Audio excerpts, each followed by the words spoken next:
Students, welcome you all. Yesterday we have started our fifth prose from our section 1, that is 1.5 Mrs. Addis. So let's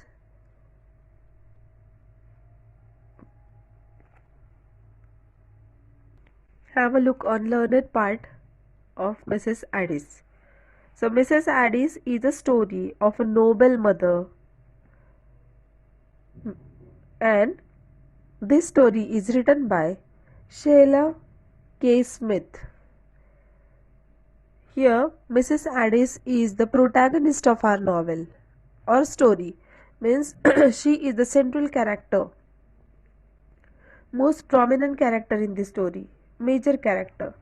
Now, here downside, you can see another characters also there. First character is Mrs. Addis, mother of Tom, who was the noble mother, very kind hearted mother, helpful and also hardworking.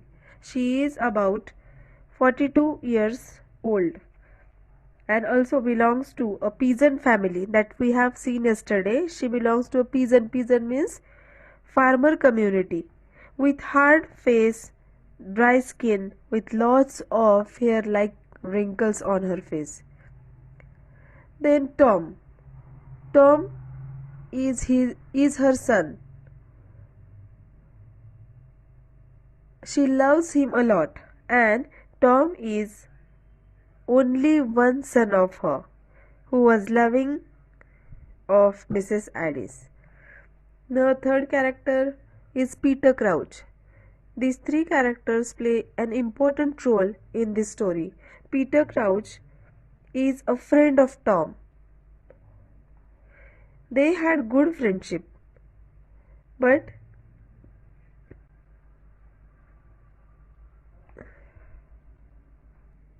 Mrs. Addis knew that Peter Crouch and Tom's friendship is not too good. Tom is very faithful friend, but Peter Crouch is not so. So the next character is Wilder, keeper of Scotney Castle. The next character is Boermans. Then Old Crouch. There are 7 characters who plays an important role over here. Now we have seen in first 3 paragraphs that one night one person was walking through the thick forest of Sussex, and he reached to the cottage of Mrs. Addis. Now here you can see the picture of cottage. There was very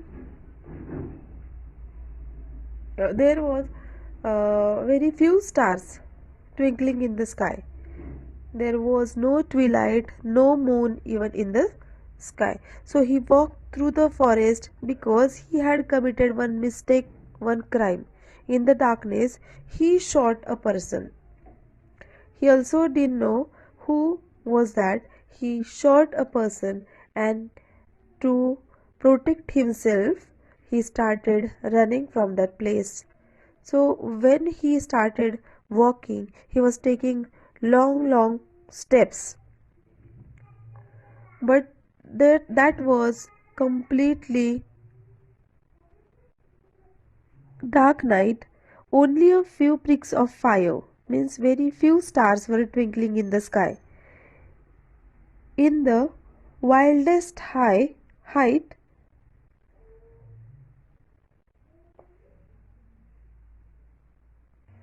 windless night, every sound was very clear. Then dogs barking at Delman dawn sounded very close. That man was trying to run quickly because he had no time to walk slow. So the guards were following him. So he was walking or taking long steps to protect himself. Then he reached to the cottage of Mrs. Addis. He looked in through the uncurtained window. Mrs. Addie is bending over fire. He saw that Mrs. Addis is cooking something. She bent over the fire. She was taking something, vessel or kettle. He started thinking to enter in the room. This Peter Crouch started thinking to enter in the room. So he went to the door and he did not knock, but he walked in. Now see on page number 45, the first paragraph. He did not knock, but walked straight in. Peter Crouch did not knock, and suddenly he went inside the room, inside that cottage. The woman at the fire turned quickly. Mrs. Haddis was alone at that time, and she turned quickly to see who is there because she heard the footsteps of that man. "What? You, Peter Crouch?" she said. "I didn't hear you knock." She exclaimed that, "Peter Crouch, are you there? I did not hear you knock." Then that man, Peter Crouch, replied that, "I did not knock, ma'am. I didn't want anybody to hear." What he said, "I did not knock the door. I just entered without knocking." Why? Because I did not want anybody to hear. "How's that?" she asked with curiosity. "I am in trouble." So the man replied that, the Peter Crouch replied that, "I am in trouble, I am in a problem." His hands were shaking a little. His hands were shaking, shivering, थरथर कापत होते त्याचे हात. "What have you done?" she asked again with curiosity. Then he replied that, "I shot a man, Mrs. Addis." So he told her that, "I shot a man." "You?" He said, "Yes, I shot him." Then again she asked one more question to him that, "You killed him?" So again he replied, I don't know whether I killed him or not." For a moment there was silence in the small stuffy kitchen. Then the kettle boiled over and Mrs. Addis mechanically put it at the side of the fire. When that communication was going on in that small kitchen, the sound of that kettle boiling over, Mrs. Addis went there and mechanically, very skillfully put it aside of the fire. Then what happened? She was a small, thin woman with a brown, hard face, on which the skin had dried in innumerable small, hair-like wrinkles. She was probably not more than 42, but the life treats some women hard in the agricultural districts of Sussex, and Mrs. Addis's life had been harder than most. Now I told you that she was very hard working lady and she had hard face, then dried skin, and also innumerable number of small wrinkles on her face. That was her fate. Now what happened? "What do you want me to do for you, Peter Crouch?" she said a little sourly. What she said? What do you expect from me? What can I do for you now? Sourly means not in a good voice, good tone. "Let me stay here a bit." He told her that, "I just want shelter for some time. Is there? Now here you can put me till they have gone." Means I will stay here for a while till they have gone.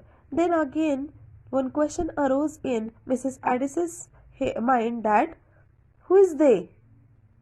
She asked immediately, "Who is they?" Then he replied, "The keepers." Who were they?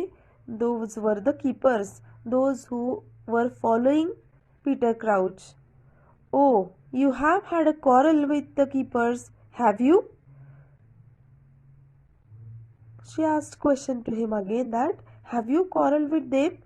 He said, "Yes, I was down by Cinderwood, seeing if I could pick up anything. But the keepers found me. There were 4 to 1, so I used my gun. What he said, in the Cinderwood, the place, the name of that place, name of wood, wood means forest. That forest name was Cinderwood. So I was searching for something. At that moment, here, that person was illegally doing hunting. So he was finding something, but suddenly the keepers came and they found him. So he took out his gun and shot towards a man. Then I ran for it. They are after me. They all are after me. They are coming behind me. They can't be far off now. He told her that all those keepers are running behind me. They are coming behind me. So I came to you. I beg you, give me shelter.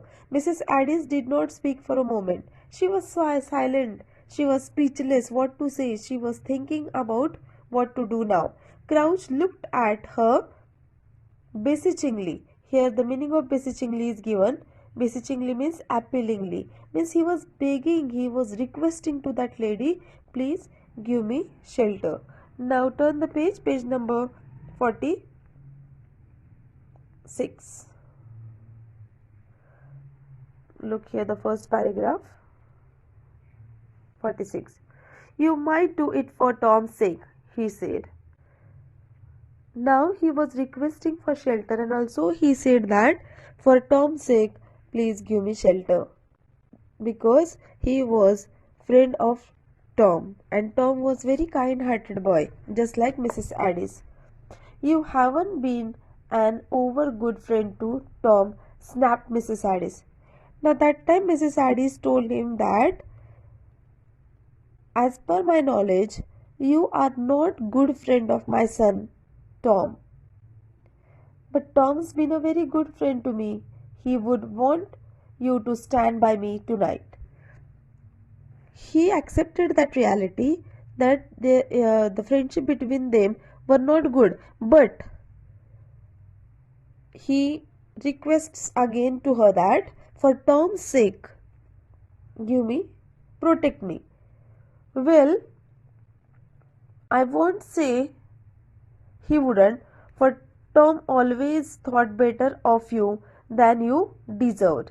Now she tells good things about Tom, that Tom is always thinking good for his friends. That means he always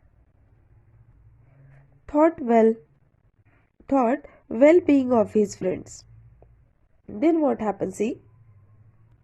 So Mrs. Addis agrees to keep Peter Crouch at her home just because of her son Tom. She told him that stay for a while, but when as Tom will come here, you leave the place. We will see what he will say about it. He will be up at work for an hour yet, and the coast will be clear by then. He is reaching now. I can get away out of the country. What he said to her, Mrs. Addis, Peter Crouch told him that if Tom, when Tom will reach here, I will leave the place. I will go out of the country. Then she asked to him that, where will you go? He replied, I don't know, there is time to think of that. Well, you can think of it in here, she said dryly, opening a door which led from the kitchen into the small shed at the back of the cottage. She opened the door behind her kitchen. Behind her kitchen there was one storeroom. There was a small shed, and she gave him shelter into that shed. They will never guess you are there, especially if I tell them I haven't seen you tonight. If the guards will reach here, I won't Tell them that I have seen you. So go there and take shelter, she suggested him. You are a good woman, Mrs. Addis. Now that man was grateful to this lady because she protected him and also given shelter to him to hide himself from guards. Mrs. Addis, I know I am not worth your standing by me, but maybe I would have been different if I had a mother like Tom's. She he praised her. He told her that I would be grateful if I had a mother like Tom. Tom's mother means Mrs. Addis. See the next paragraph. She did not speak but shut the door, and he was in darkness save for a small ray of light that came through one of the cracks. Now that person Peter Crouch went into that shade and he sat quietly into that. That room was completely dark and there were small cracks on the walls. So through those cracks the light was coming into that place. By this light he could see her moving to and fro, preparing Tom's supper. From those cracks he could see into the kitchen that Mrs. Addis was going and coming. That means she was preparing dinner for supper means food, meal, dinner for Tom. He could see from that place that Mrs. Addis is cooking food for her loving son Tom. In another hour, Tom would be home from Iron Latch Farm, where he worked every day. Peter Crouch trusted Tom to help him, for they had been friends when they went together to the National School of Lambhurst, and since then the friendship had not been broken by their very different characters and careers. Means he trusted Tom that Tom is also good hearted like his mother and he will not push me into trouble or problematic situation. Last paragraph. Peter Crouch huddled down upon the sacks that filled one corner of the shade. Now huddle down's meaning is given here. Shrink oneself means he sat there in a corner of the room. A delicious smell of cooking began to come through from the kitchen, and he hoped Mrs. Addis would not deny him a share of the supper when Tom came home, for he was very hungry and he had a long way to go. That time Peter Crouch was very much hungry, and the aroma of that food was coming through the kitchen was tempting, much more tempting for this person. He thought that Mrs. Addis will definitely give me supper for this night with Tom. He was expecting food from that woman. He had fallen into a kind of helpless doze when he was roused by the sound of footsteps on the road. And suddenly he was thinking about the food, but that time he heard the footsteps on the road. Then he got scared again. Now turn the page. Next page is 47.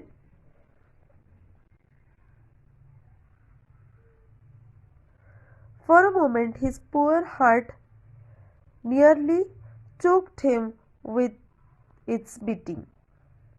He got scared, too much afraid of that sound. They were the keepers. When he heard that sound neatly, he came to understand that those were the keepers. They had guessed where he was with Mrs. Addis, his old friend's mother. He thought that he completely engrossed into that thought that those people, those keepers knew that I am here because Tom is my friend. He had been a fool to come to the cottage.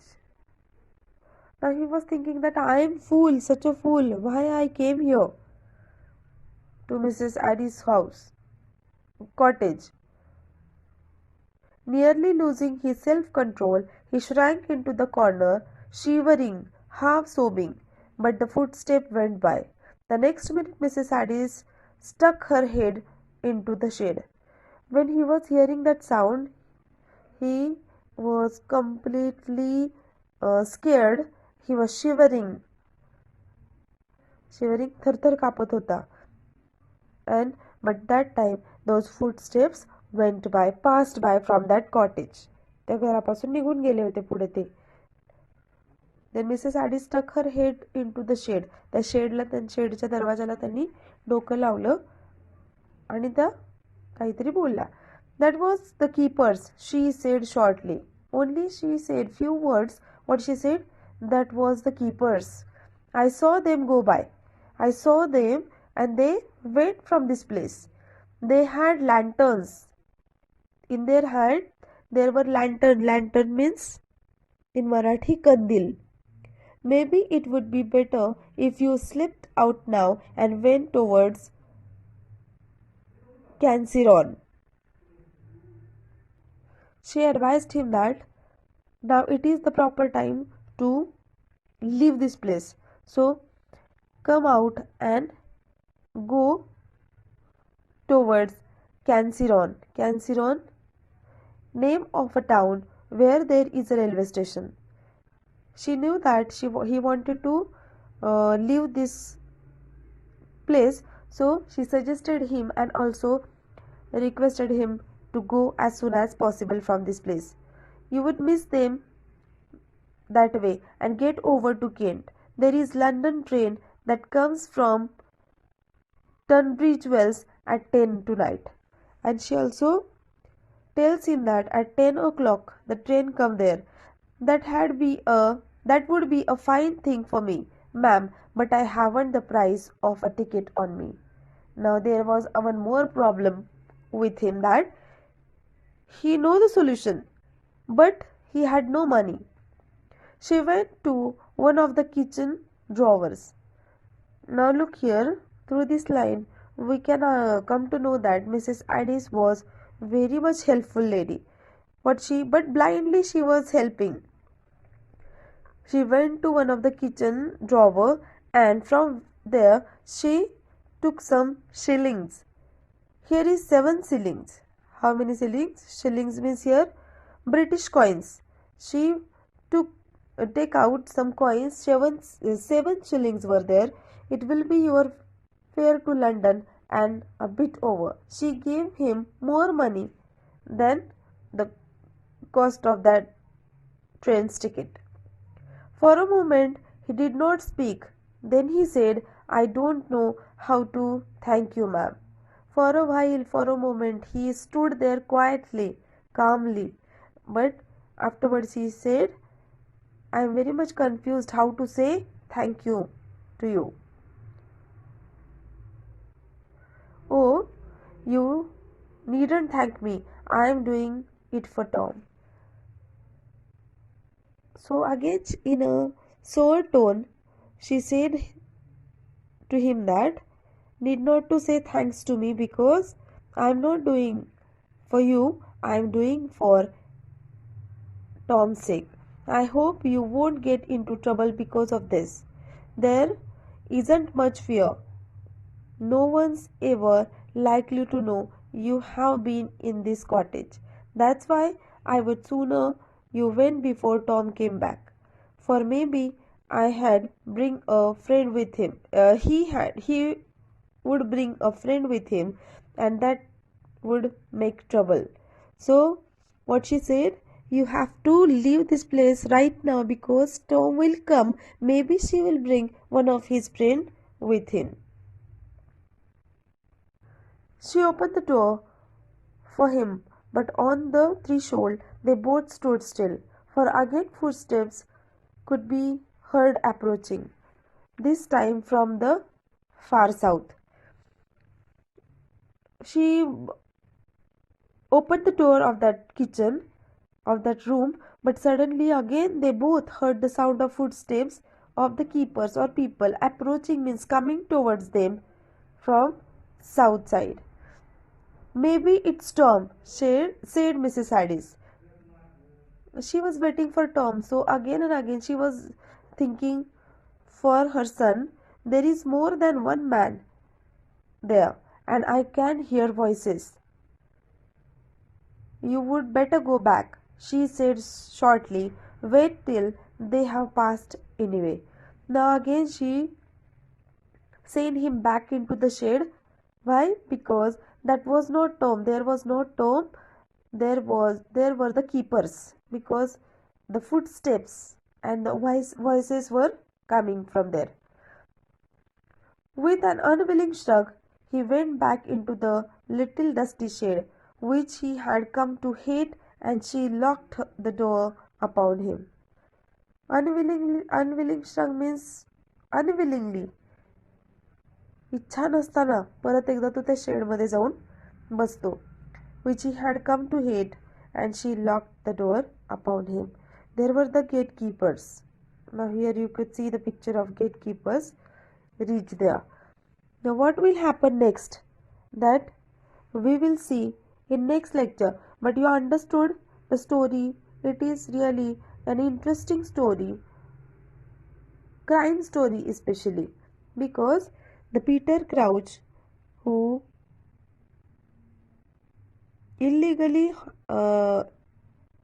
went to do hunting, and that time keepers found him, and in that panic situation condition he took out his gun from his pocket and he shot into the dark night. So he thought that one man killed there, and so he started running from there, and he reached to Mrs. Addis's house. Finally, what happened, that we will see in the next lecture.